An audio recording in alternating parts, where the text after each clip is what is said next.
Welcome back to another episode of the Healing Chamber. This is Layla Rose, and today we are discussing the power imbalance of darkness and light.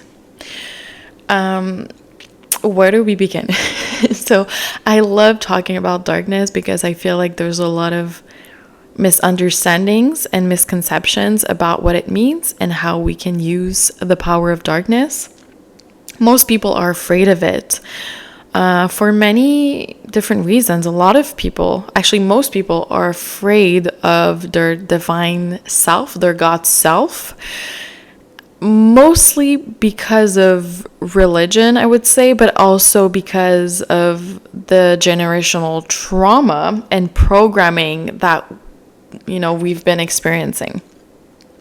So when it comes to darkness, dark energy or dark matter, this is 96% of our universe. So our universe is only 4% light, which is also considered the false light and the illusion.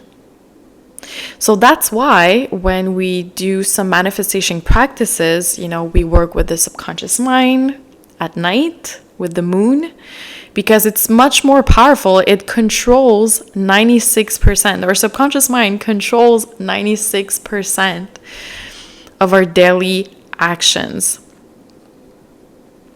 So, when people share all these manifestation techniques that are connected to our conscious mind, so when we're awake, of course it might work. I'm not saying it's not going to work, but it's going to take a lot of time. And listen to people's stories. They tell you, I've been repeating those affirmations for a year or for years. And when you work with the subconscious or the dark matter, the dark energy, it only takes a lunar cycle, so 28 days, to build new neural pathways in the brain, so new beliefs or new habits. This is how quick it is, and this is how powerful it is. But unfortunately, a lot of people are deathly afraid of that word. They're afraid of the darkness. They're afraid of who they are, and they're very confused because, of course, religion tells you the opposite. Tells you to worship the sun, the light, which is the false light. But they're also using the dark matter and dark energy behind closed doors. So they're actually using, trust me, they're using that dark energy. So the reason why there's a huge power imbalance is because of the numbers, of course. You have 96% on one side and then you have 4% on the other side. So a lot of people think, through what we're going through right now, this spiritual warfare, that if they use the power of love and light, that they're going to succeed. And a lot of people are going to be deceived by that, and they're going to realize that there's a difference between using the source darkness, the void energy, and shadow energy, which is not the same thing. And this is where there's a lot of confusion. So for example, I have this really random specific example because it happened recently. So my child goes to daycare just for a few hours for the day so I can go to my beauty treatments, all right? And what happened is that this man was replacing someone, because they're all women working there, right? And so this man was replacing a woman, and at first I had this inner judgment, and I didn't know it was my intuition actually, but I had this judgment where I was like, why would a man in his 40s, 50s would want to work with children? I feel like it's against our biology, and it felt weird. I just had this weird feeling in my stomach. Just weird, right? And the thing about being a psychic is that unfortunately, it's a good thing because I get a heads up if someone has bad intentions, especially when it comes to my kids or me, or when I listen to my intuition, I'm always a step or 10 steps further because of that. The bad thing about this is that I cannot tell anybody, because what can I do? If for example, with that like strong intuition, if I go to a police station and I'm like, I think someone wants to like take me out, or I think this other person, my neighbor or whatever, like something's bad's gonna happen, when they're gonna ask me like, how do you know that information? Like, what am I gonna tell them? I'm a psychic?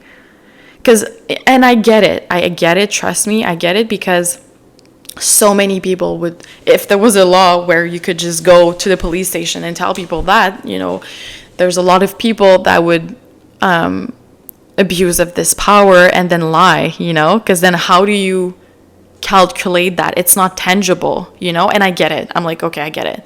So now I was like, okay, so what do I do with this information? Because now I cannot go to the daycare director, because she's gonna look at me weird and be like, what do you mean, like, you have a bad feeling? Like, you know, I can't tell her, I can't tell the police. And I just had this, like, I had such a bad feeling.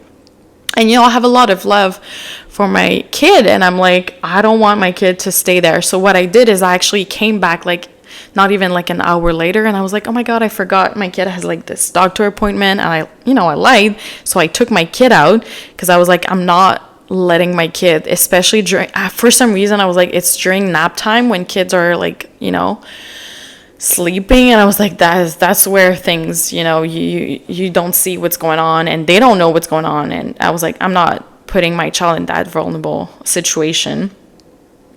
And so I took my kid out, and what I did is I actually, you know, did like a little ritual, I would say. I tapped into the energy of that man, and what I saw was like very disgusting, like a lot of like substance abuse, like a lot of entities working through him. And I was like, okay, so what do I do now? Because I don't want, you know, the other kids as well, because I cannot take them out, you know, and I don't want like other kids to be, you know, abused by him. So I did a ritual when I was back home, and, you know, my kid was sleeping. And I just tap into the source energy, so the darkness, right? And I became source, and I created a situation where this man had to leave. And I also made sure that everybody was looking at him. You know, like, that's the cool thing about being source. Like, you decide things. And I wasn't trying to micromanage everybody's free will. I was just making sure that the kids were safe. And this is what I do a lot with the Lilith energy. And so technically that man was supposed to replace the woman for like the entire week. But when I came back the next day in the morning, you know, brought my kid there for like, again, a few, like 2 hours, I think I left him there. When I left him there, I just asked a question. I was like, oh, wasn't the man, you know, the guy that was supposed to replace, you know, the women for the whole week, the educator? And they were like, no, he had to leave yesterday at noon. He had like this emergency, and he can't, you know, he's not going to be able to stay here. So first of all, I've never seen that man ever again to that daycare. And I'm telling you, he left at noon. So that's right before nap time. And so this is something that you can only do if you're tapped into your goddess self and your darkness, and you know who you are. There's no amount of love and light and toxic positivity that can protect children. It doesn't. Just look at the world that we're living in, you know? And of course, you know, I'm trying my best to do as much as I physically can. And what I do is, as soon as I'm put into a situation like that where I have, you know, the power to do something right away, I always do it. Always. And it's not pretty. Like, working with the Lilith energy, sometimes, you know, it depends, but of course I don't wish any negative things on people. But when it's like, when it is men that are predators, or, you know, they have entities, sometimes they have to be taken out. But this is something that Lilith does. You command her, you tell her, like, Lilith, you know, there was this Amber Alert, you know, recently, and I did the same thing. I was like, Lilith, find those kids safe and sound and bring them back to their mother. Thank you. Like an order, like I demanded it. And that's it. It took like less than 24 hours, and they found the kids safe and sound. So once again, this is how you work with the darkness. And unfortunately, people that are twerking on the beach right now and doing all the love and light, dances on, social media, I get it. You're just spreading the joy and the happiness and the love and the light, but you're not doing anything to protect people, especially if you have the power to do so. And sometimes it's not because you're psychic. Sometimes your actual job allows you to step in and protect vulnerable children and vulnerable women. And people who are not doing that, by the way, and it's not a threat, I'm just explaining the energies right now on the planet. So people that decide to look away or get their paycheck and, don't give a fuck about, what's happening to children and women, they're being taken out. And 2024 is the year of karma. And this is just the beginning, by the way. We have up until like 2030. So a lot of people are going to be taken out, exposed and taken out. Sometimes in the light, sometimes in the shadow. It depends. It really depends. And people who decide to close their eyes or not listen to their intuition, or literally, if you're in a position of power, you work, for example, with the law, and you decide to turn a blind eye to what you're seeing, and you just take your paychecks and you go home, there's going to be consequences to that. Like, Kali is not messing around this time. She is not. This is what we call the great apocalypse or the great revealing. And this is what all these religions and temples have been talking about. It's happening right now. It's the divine feminine the divine feminine rising. And anyone who does not align with this energy is going to be suffering the consequences, mostly with their health, with their money. Like, there's going to be huge consequences, and it's already happening. Because a lot of women are waking up to the fact that, hey, I am karma. Because karma does not exist up until the point that a woman realizes that she is the karma. If a woman just sits there and like wishes karma on people and whatever, or just wishes love and light, nothing's gonna happen. And this is why we're seeing this like imbalance right now in the world. A lot of people are fighting power with light. You cannot fight power with light. You have to fight fire with fire. Self-love is the real darkness. Because, everyone is us pushed out. So if you love yourself deeply, and if you have relationships in your life, or people are showing up and they're not putting you as a priority, or they're not treating you well, or they don't acknowledge your beauty, they don't acknowledge, your power, they're only reflecting you. They're only reflecting you. And it's a tough pill to swallow at times, because we're like, what do you mean? I know my power. I know my, But it's a tough pill to swallow, but we have to be humble enough to be like, you know what? They're reflecting a subconscious part of me, and I'm thankful that we have human connections to do that, because without human connections, if you're just alone on the top of a mountain, you're not going to evolve. You're not going to grow. And you're going to have to reincarnate a couple of times, And this is the real spirituality, when we're able to be in the matrix. Because a lot of people are like, let me go off grid. This is just your nervous system being in flight mode. You want to get out. And I get it. Like, I've been there. But once we're grounded and we're regulated, we don't feel the need to leave and run, because we're powerful. So we get what we want almost instantly now, especially with this type of energy. When you're aligned with the energy of Gaia, with the energy of abundance, because the universe is abundant, it's instant protection, instant abundance.